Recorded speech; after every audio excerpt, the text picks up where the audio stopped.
Assalamu alaikum, and we are back with another sort of simple appetizer or side dish that you can have along with your food. I got excited the last time I went to the grocery store and I bought some fresh rosemary, and so this is just a way that we can use this rosemary. So what we're going to do is we're going to start off with potatoes. You want something that bakes well, so something like a russet potato. I'm using yellow potatoes, so let's see how that goes. And I have a mandolin here. What we want to do is we want to slice these thinly and then combine it with some salt, rosemary, and then bake it, and it's going to be delicious. So now we're going to create our rosemary salt. So I have some fresh rosemary, and you can do this in a chopper, but I'm doing it by hand because I don't have a chopper that can do this. So I'm just going to cut it really small and as fine as you can get it. That's how you want to cut it.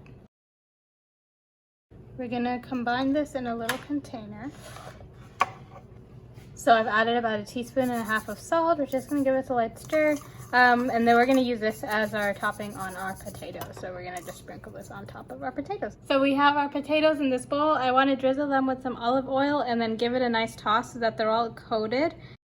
And the great thing about using the mandolin is that it cuts it super thin. So we're hopefully going to end up with these super crispy potatoes. So we have our small baking dish. I'm going to take some butter and I'm just going to rub it in.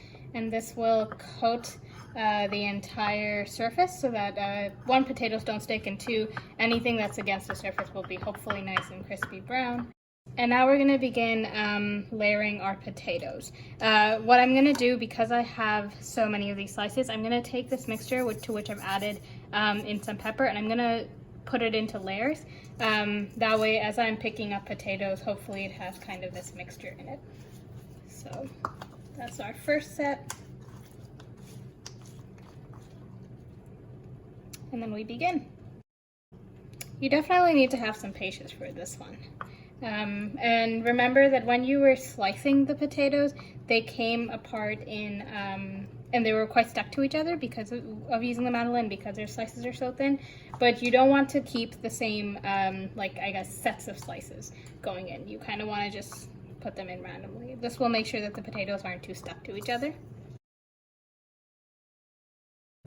You'll notice that I'm kind of, alternating between the big and the small ones. I'm not really doing that out of any conscious effort. It's just whatever's coming into my hand and whatever's coated with the mixture nicely. If you think that it'll be nicer and you want it to be more even looking, you can definitely make sure that similar sized potatoes are next to other similar sized potatoes. But I kind of like this uneven texture that we're getting from the potatoes. There's some water that's coming out of the potatoes, so I'm just going to drain that because we don't want that in the bake. And this is normal for potatoes. It's kind of why hash browns are more challenging to make at home, because you have to squeeze all the water out of them. And the brown color is actually natural to the potatoes.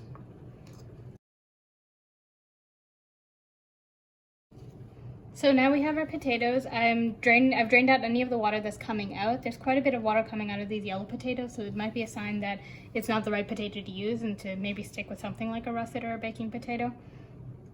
Anyways, so we have them all nicely stacked. I've drained the water out, and I've gone ahead and melted some butter and put in some more fresh rosemary. So what we're gonna do is we're just gonna drizzle this over the top of the potatoes.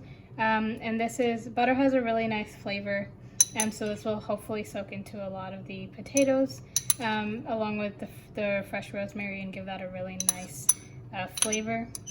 And then hopefully brown it and make it crispy, so it'll give it a really nice texture as well.